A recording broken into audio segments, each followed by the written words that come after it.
Contoh kedua untuk decision tree. Suatu perusahaan ingin meluncurkan salah satu produk barunya, yaitu di antara produk A, B, dan C. Peluang sukses dan gagal masing-masing produk di dalam pasar adalah sebesar 55% dan 45%. Produk yang paling memberikan keuntungan bagi perusahaan jika sukses adalah produk A. Sedangkan produk yang paling merugikan perusahaan jika gagal dalam pasar juga merupakan produk A. Jadi dari contoh soal ini diketahui bahwa peluang kejadian produk yang diluncurkan sukses itu sebesar 55% dan peluang kejadian produk itu diluncurkan gagal sebesar 45%. Nah, nilai 0,55 dan 0,45 ini adalah nilai probabilitas kejadiannya atau occurrence probability-nya. Ini sifatnya yang objektif. Jadi bukan preferensi dari decision maker. Jadi ini berdasarkan dari data ya, probabilitas kejadian. Sedangkan di sini sudah diketahui bahwa produk yang paling memberi keuntungan bagi perusahaan jika sukses adalah produk A. Maka di sini base outcome-nya itu adalah produk A dan sukses. Itu menjadi base outcome. Sedangkan yang paling merugikan bagi perusahaan itu adalah produk A jika gagal. Maka worst outcome-nya atau outcome yang paling jelek itu adalah produk A gagal. Nah, kita gunakan 5 rules dan decision tree untuk menyelesaikan permasalahan tadi. Rules yang pertama adalah ordering rule. Di ordering rule ini kita buat urutan possible outcome-nya. Dari possible outcome yang paling baik menurut kita atau menurut decision maker, best outcome-nya sampai ke worst outcome-nya atau outcome yang paling jelek menurut si decision maker. Ini untuk proses ordering rule-nya atau mengurutkannya ini. Nah, ini berdasarkan preferensi dari decision maker. Jadi bisa saja antara satu decision maker dengan decision maker lain itu berbeda-beda untuk mengurutkannya. Misalnya di sini best outcome-nya atau outcome yang paling diinginkan karena memberikan keuntungan terbesar itu adalah produk A jika sukses. Kemudian worst outcome-nya atau outcome yang paling tidak diinginkan itu adalah meluncurkan produk A dan gagal. Nah, kemudian urutan untuk possible outcome-nya ini adalah A sukses, kemudian B sukses, C gagal, B gagal, dan A gagal. A sukses itu best outcome, A gagal itu worst outcome, kemudian yang tengah-tengah ini B sukses, C gagal, dan B gagal ini adalah intermediate outcome-nya. Nah, kalau dibuat dalam decision tree-nya bentuknya seperti ini. Jadi di ujung kiri ini ada decision node, cabangnya menunjukkan alternatif keputusannya. Keputusannya itu si decision maker bisa memilih meluncurkan produk A, bisa memilih produk B, bisa memilih produk C. Kemudian di sebelahnya sini ada cabang kemungkinannya atau ada change node-nya. Change node-nya ini untuk yang produk A, jika decision maker memilih meluncurkan produk A, maka change node-nya atau kemungkinannya itu bisa sukses, bisa gagal. Produk B juga seperti itu, bisa sukses, bisa gagal. Produk C juga bisa sukses, bisa gagal. Tahapan yang kedua adalah equivalence rule. Jadi di equivalence rule ini semua intermediate outcome ditentukan ekivalensinya terhadap best outcome dan worst outcome.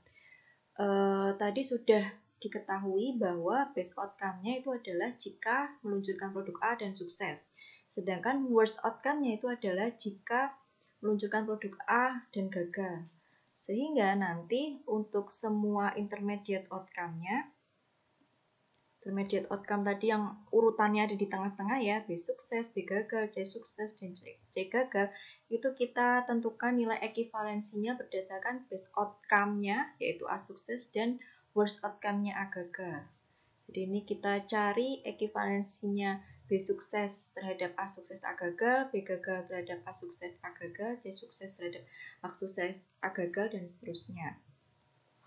Ini sama seperti contoh yang pertama, jadi kalau di sini yang kita cari nilai ekivalensinya nggak hanya intermediate outcome, tapi semuanya termasuk best outcome dan worst outcome-nya supaya lengkap.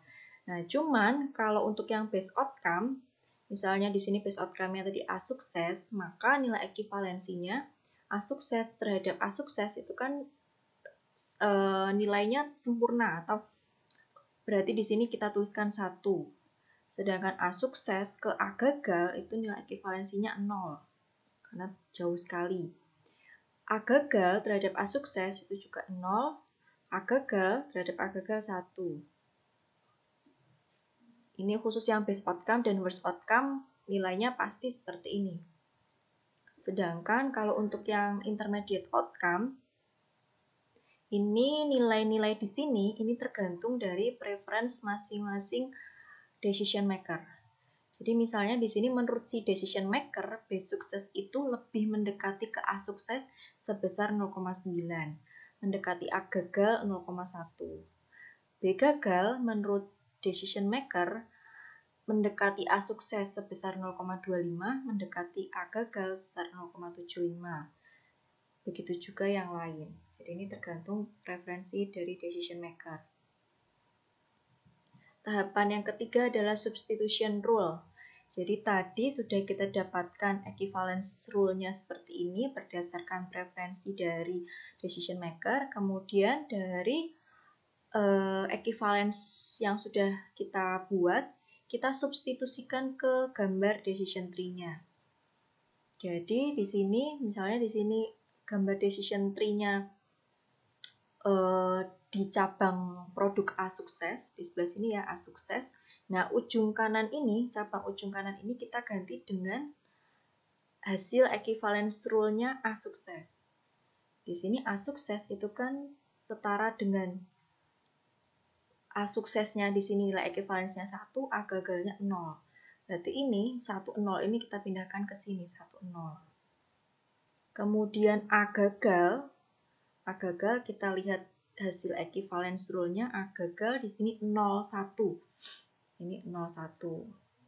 Kemudian B sukses, kita lihat hasil equivalence rule-nya B sukses ini 0,9, 0,1. 0,9, 0,1. A sukses dan A gagal. Kemudian yang B gagal juga sama. B gagal ini 0,25, 0,75. Kita pindahkan ke sini. B gagal 0,25, 0,75. Dan seterusnya.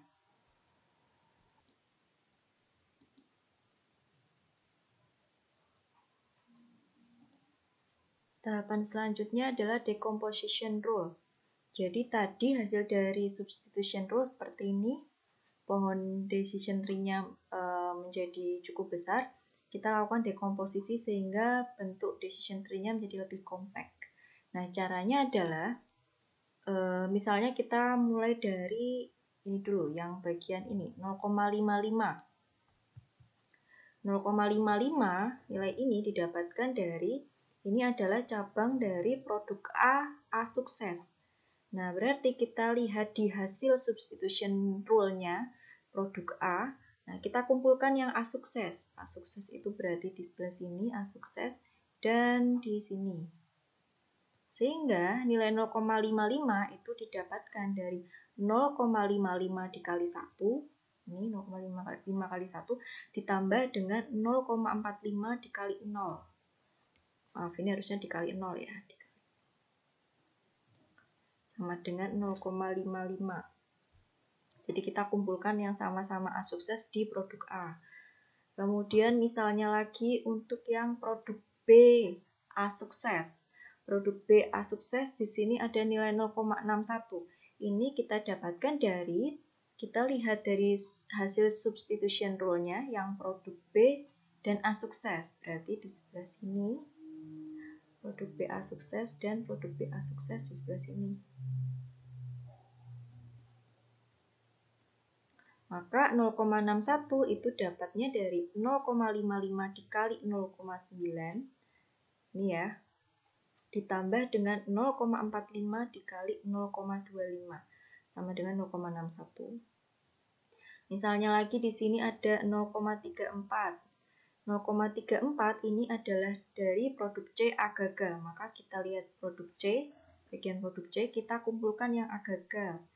Berarti di sebelah sini dan sini. Maka 0,34 ini dapatnya dari 0,55 dikali 0,2 ditambah 0,45 dikali 0,55. Misalnya lagi di sini 0,39. 0,39 ini adalah produk B agaga. Maka kita lihat produk B, cari yang agaga. Kita kumpulkan yang agaga. Produk B agaga berarti di sebelah sini dan sebelah sini. Berarti 0,39 ini didapatkan dari 0,55 dikali 0,1 ditambah 0,45 dikali 0,75. Itu untuk decomposition rule. Ini hitungan detailnya untuk nilai-nilai yang ada di decomposition rule. Nah, yang tahapan terakhir adalah choice rule. Di choice rule itu berarti dari hasil decomposition rule yang sudah kita lakukan tadi, kita tahu nilai probabilitas di masing-masing possible outcome-nya. Nah, yang perlu kita perhatikan di choice rule itu cukup probabilitas untuk best outcome saja. Best outcome-nya itu tadi kan A sukses ya. Best outcome-nya adalah A sukses. Sehingga yang kita perhatikan di sini adalah probabilitas untuk best outcome A sukses. Di sini ada 0,55, 0,61, dan 0,66. Nah, kita bandingkan nilai 0,55, 0,61, dan 0,66. Yang kita pilih adalah yang memiliki nilai probabilitas terbesar untuk best outcome. Yang paling besar di sini adalah 0,66. 0,66 ini memberikan nilai probabilitas terbesar untuk best outcome. Nah, 0,66 ini kita cek bagian kirinya. 0,66 ini adalah alternatif keputusan memilih produk C. Sehingga keputusannya di sini decision maker akan memilih produk C karena dia memberikan nilai probabilitas terbesar untuk best outcome. Jadi yang terpilih adalah produk C.